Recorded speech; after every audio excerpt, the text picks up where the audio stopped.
penyor merupakan simbol dari naga Basuki yang artinya kesejahteraan dan kemakmuran. Bagi umat Hindu di Bali, penyor merupakan simbol gunung yang dianggap suci.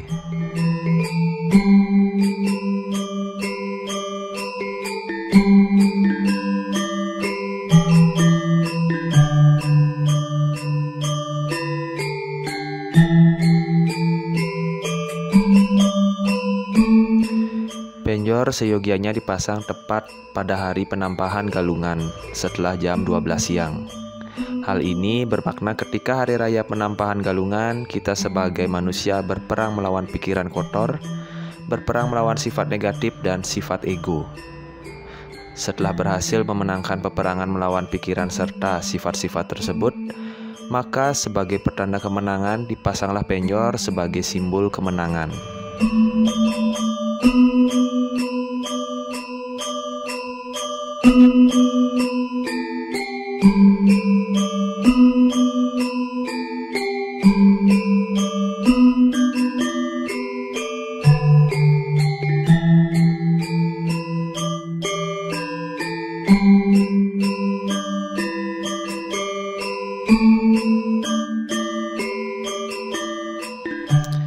Di dalam lontar tutur Dewi Tapini juga telah disebutkan bahwa setiap unsur dalam penyor melambangkan simbol-simbol suci, yaitu sebagai berikut. Yang pertama ada bambu sebagai vibrasi kekuatan Dewa Brahma, kemudian ada kelapa sebagai simbol vibrasi Dewa Rudra. Yang ketiga kain kuning dan janur sebagai simbol vibrasi Dewa Sangkara. Kemudian ada pala bungkah atau pala gantung sebagai simbol vibrasi Dewa Wisnu.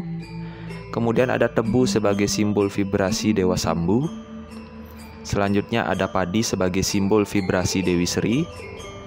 Kemudian ada kain putih sebagai simbol vibrasi Dewa Iswara. Kemudian ada sanggah sebagai simbol vibrasi Dewa Siwa. Dan yang terakhir ada upakara sebagai simbol vibrasi Dewa Serada Siwa dan Parama Siwa.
Dan masyarakat Hindu di Bali mengenal ada dua tipe penyor, yaitu yang pertama penyor sakral, merupakan bagian dari suatu upacara keagamaan, contohnya upacara galungan dan piodalan di pura-pura. Dan yang kedua ada penyor hiasan, merupakan bagian dari suatu acara yang tidak ada hubungannya dengan upacara keagamaan, contohnya sebagai hiasan lomba desa dan pesta kesenian.